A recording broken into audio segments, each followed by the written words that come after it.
Thank you, Mr. Speaker, sir. Mr. Speaker, sir, I have the honor to move that this Parliament thanks His Excellency the President for his most gracious speech 31 years after I moved this motion for the first time. Thank you. Thank you, Honourable Prime Minister. Is there a seconder? Honourable Speaker, I second the motion. I now call on the Honourable Prime Minister, Honourable Sitiveni Rabuka, to speak on his motion. Thank you, Mr. Speaker, sir. I rise as mover of this motion to thank His Excellency the President for his most eloquent address, where he gave a very clear message that we must be united for the sake of our beloved nation. Mr. Speaker, sir, I thank him for outlining the executive's mission and vision and key programs and initiatives of the government and also its legislative agenda while opening Parliament on Friday, the 3rd of February this year. I congratulate honourable members on both sides of the House for winning their seats at the December 14 general elections. Mr. Speaker, sir, I also send greetings to the chiefs and the leaders and the people of Fiji, and thank all those candidates of the government coalition whose votes have allowed us to be elected with a number of seats that the three parties have won and formed government according to our Constitution, the provisions therein, the Hon multi-member open list of proportional representation in a single national electoral roll of all registered voters, according to Section 52 of our 2013 Constitution. Mr. Speaker, sir, while the People's Coalition government and the opposition have many differences, we have a shared common interest, a common duty, and that is the welfare of our people and policies and measures that will benefit the people and the nation as a whole. There are many opportunities, Mr. Speaker, sir, for government and opposition to adopt a united approach on certain issues and jointly develop legislation and pursue other initiatives for the common good. I had hoped we could work together on policies to better protect our children, eliminate violence against women, improve services in our municipalities, provide better opportunities, and inspire our sports people, alleviate the level of poverty, etc. The resolution of many of our national challenges, Mr. Speaker, sir, could draw on the combined wisdom and efforts of all members of this honourable House. I give an assurance that we in government will continue to ensure that our democracy functions properly and fulfill our democratic obligations to all Fijians. Mr. Speaker, sir, for the proper and efficient functioning of the government in serving the people and the country, our civil service is very, very important. Mr. Speaker, sir, in recognition of that pivotal role of our civil servants, a Ministry of the Civil Service and the Public Service Commission are responsible and are the responsibilities of the Prime Minister. The core values of the service will be strengthened through the PSC and the Ministry. Our intention is also to improve planning, accountability, efficiency, to ultimately lift the standards of service to all Fijians. In its first month in office, your government has amended the Civil Service General Regulations to deliver on two critical policy changes. The first, Mr. Speaker, sir, was to increase the retirement age from 55 to 60. This will give Fiji a greater return from institutional knowledge, experience, and skills. It also caters to the aspirations and the needs of our hard-working civil servants. Due to shortages of teachers and nurses and doctors, the increase in retirement age for them is effective from the 1st of January 2022. For other occupational categories, the amendment is effective from the 1st of January this year, Mr. Speaker, sir. Our second major initiative is the removal of contractual appointments. This provides civil servants with the long-term security of employment which they very much need. Consultations are ongoing for the full implementation of this policy. The policy which represents virtual permanent employment across the public service, governed by the usual terms and conditions. We look forward to improved morale and productivity in the public service once this policy is fully implemented. The PSC, with the assistance of the Ministry, will develop guidelines and policies to provide better cohesion and coordination throughout the service, consistent with our determination to enhance performance to benefit Fijians. Mr. Speaker, sir, the PSC will be given greater autonomy, greater responsibility within its constitutional mandate.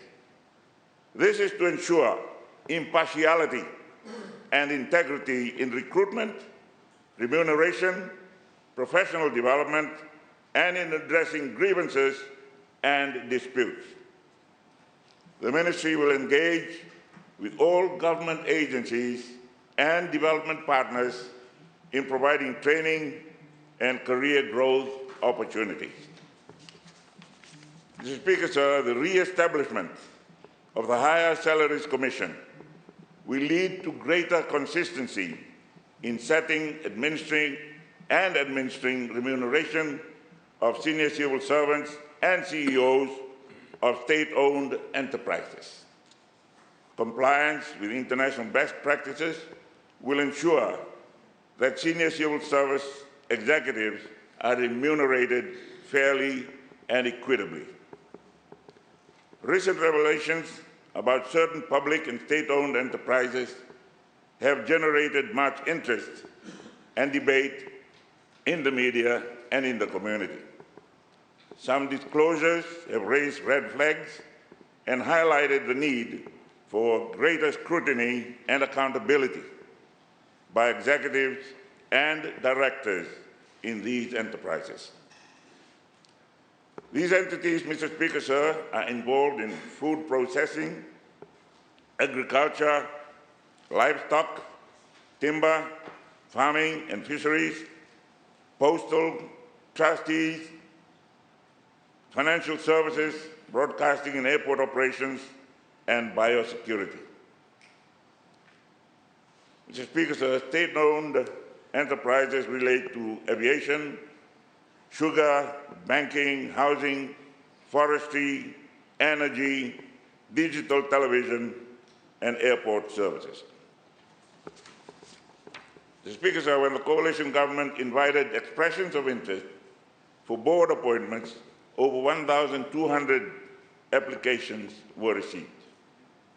It is imperative that the right people are appointed to boards on merit. Board membership must also reflect the dynamics of our population diversity. Some appointments have already been made. With the Fiji Broadcasting Corporation, it was imperative that a new board be appointed, given the resignations of the previous board members. The same applied for the Fiji Development Bank, Mr. Speaker, sir, where resignations prevented the meeting of the board due to a lack of a quorum. A meeting was urgently required to seek a guarantee extension, which will be tabled in this Honourable House later this week, as the current guarantee expires soon. Mr. Speaker, sir, directors and employees of statutory bodies and state-owned enterprises will be required to observe appropriate standards of conduct, performance, ethics, and to act within the law. The aim is to lift profitability and sustainability and to ensure diligent control. In this regard, Mr. Speaker, sir, it is critical that timely annual reports are produced. And thank you, Mr. Speaker, sir, for announcing those standing committees and select committees.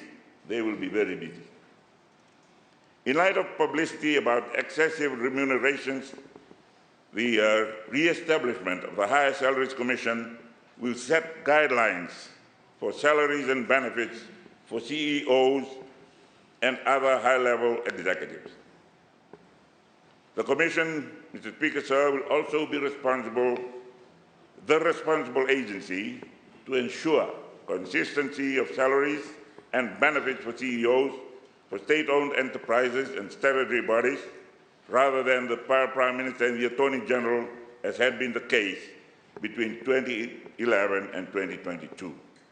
We want to ensure that these are realistic and appropriate for the demand in the labour market. At the same time, there must be consistency and transparency. Mr. Speaker, sir, with regard to our foreign relations, I have prioritized rebuilding regional unity as chairman of the Pacific Islands Forum, a position I inherit from the former Prime Minister. The state visit to Kiribati and the meeting with His Excellency the President, Tenesi Mamau, 3 weeks ago, Mr. Speaker, sir, was very successful. The aim was to find a path for Kiribati to rejoin the Forum family after their withdrawal last year. A united Pacific Islands Forum is better placed to protect the interests of our region.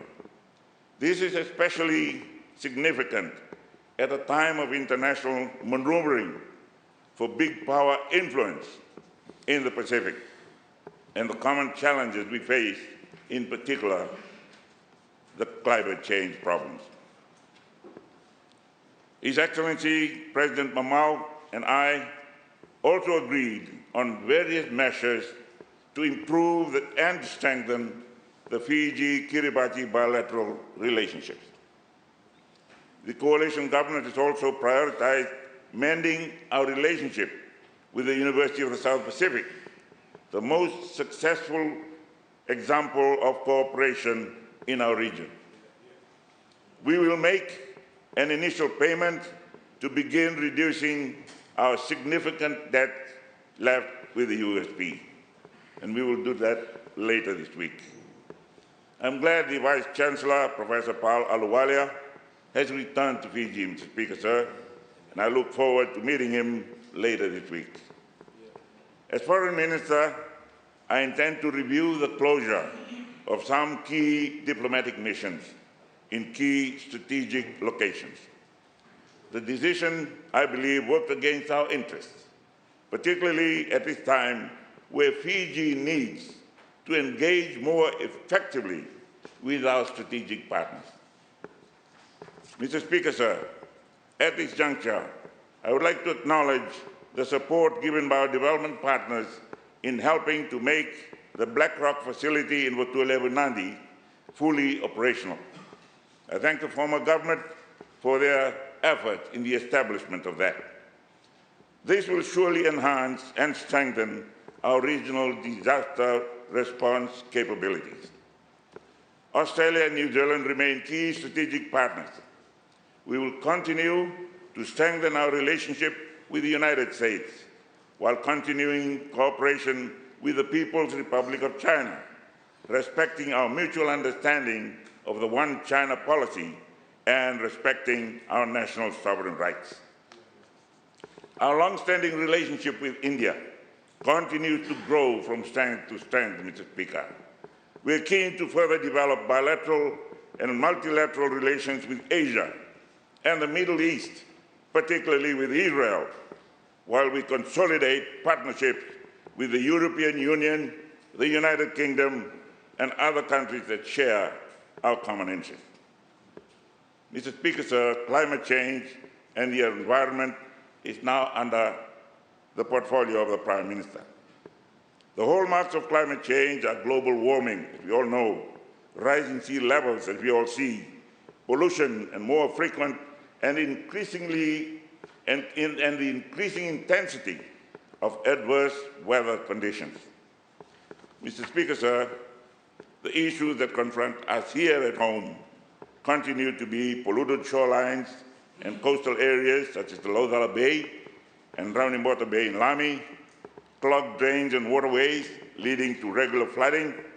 Suba Harbor is a graveyard for rusting wrecks and abandoned ships, contaminated marine life and related threats to human life, rural and urban landscape polluted by thousands of tons of dumped rubbish and waste, including mountains of plastic, toxic emissions from buses and other vehicles, widespread destruction of mangrove, and seawater intrusion into the coastal villages, which require relocation to higher ground, an expensive and culturally very sensitive exercise.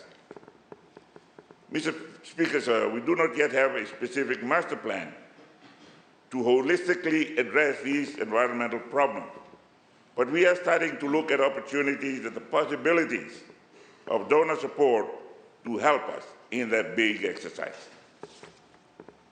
I will be recommending a study to be carried out in investment in recycling which will minimize pollution. It will also reduce solid waste and protect the environment. I note with interest, Mr. Speaker, sir, that Tourism Fiji is now expressing an interest in waste management and recycling, and I commend them for that. There is a need for expensive public consultation, Mr. Speaker, sir, on the problems of pollution and environmental damage. This will also be on the agenda for the upcoming National Economic Summit or the People's Forum sometime in April. Individual government agencies are also initiating cleanup programs around the country, and I encourage all of us in this House, in this honorable House, to participate where and when we can, Mr. Speaker. My portfolio also includes information, meaning the media and its operations. As Prime Minister, Mr. Speaker, sir, I have made it clear that the government is totally committed to allowing people the freedom of the press, allowing the nation the freedom of the press. That will include the review of the Media Industry Development Act. And Mr. Speaker, sir, I believe we cannot have proper democracy without a free press, which has been described as the oxygen of democracy. We depend on newspapers, television, radio, and other electronic and digital forms of communication for information and news. Citizens must be informed, Mr. Speaker, sir, about events and developments in society. Otherwise, they cannot truly fulfill their democratic obligations to give their views and participate in governance and general debate. An active and free press creates a progressive society. It is a self-correcting mechanism for a free and fair society. Admission of national wrongs is part of that. So is the ability to learn from one's mistakes. Mr. Speaker, sir, the coalition government will carefully study the arrangements by which one of our daily newspapers had received substantial amount of public funds for advertising over more than 1.5 decades. We are also interested in the connection between that money and the newspaper's servile admiration of and bias towards the government of that era. It was no more than a propaganda act or propaganda paper. The coalition has given an assurance that we will end that era of media oppression. We're discussing new legislation that reflects more democratic values. There is also discussion about establishing a system of self-regulation underpinned by a code of conduct with a media council to adjudicate complaints by the public about the media coverage as was the case before 2006. After the election results of December 2022, the atmosphere in Fiji has changed dramatically. The climate of fear has gone. In his address, Mr. Speaker, sir, His Excellency called for Fiji to be united as one nation, that we all call Fiji home. We need to be united. Those words resonate with me, with us, and with the entire population. Fiji is home to us all. This leads me to the question of our national identity, Mr. Speaker, sir. I had previously stated that I favored Fijian as our common name. However, I always knew that the question of a common name is a difficult one. It is not a simple matter. The commentary by lawyer Graham Leong in the Fiji Times on Saturday dealt very well with the complexities involved. Mr. Speaker, sir, we are reaping what the former government sowed in its 2013 constitution, our national constitution of today. It declared that we were all Fijians, but did so without consultation that should have taken place on such an important and sensitive national matter. I'm fully aware that many indigenous Fijians are less than persuaded. Others too have divergent views. I recently mentioned the possibility of a referendum. It's an option, but there may be other ways to proceed. I'm going to add to this debate by briefly quoting social media comments made by Mr. Ranjan Charan, a People's Alliance supporter in Ba. He argues that we will not get togetherness by imposing the name Fijian on everyone. He suggests more discussion on the common name. He says, and I quote, "I am convinced that we have enough good leaders on both sides of the House to get to a result that is acceptable to all," end of quote. Mr. Speaker, sir, a Tokay gentleman from the West also said, and I quote, "Had the Fijians been consulted by their chiefs and others, they would have shared the name willingly." And he further stated, and I quote, "There is no doubt in my heart that being the kind and accepting people that they are, the Tokay will bestow on everyone the dignity of a common national identity in the term Fijian. All you need to do is to politely ask them." Mr. Speaker, sir, the Department of Veterans Affairs is now under the Prime Minister's purview. It will be in consultation with the boards of the ex-servicemen and the Returned Sailors and Servicemen Association that I will be developing welfare papers for their benefit. National unity, Mr. Speaker, sir, is a complex matter. I've worked very hard across the boundaries to bring people together. I worked in the Solomons. I worked in Nepal. I will continue to do so here in Fiji. We all now belong to these islands. Our national mission is for a society of equality, fairness, and justice. Mr. Speaker, sir, I hope I have shared some food for thought and democratic discussion. And Mr. Speaker, sir, with respect, I commend the motion to the House. God bless us all. God bless Fiji. Thank you, sir.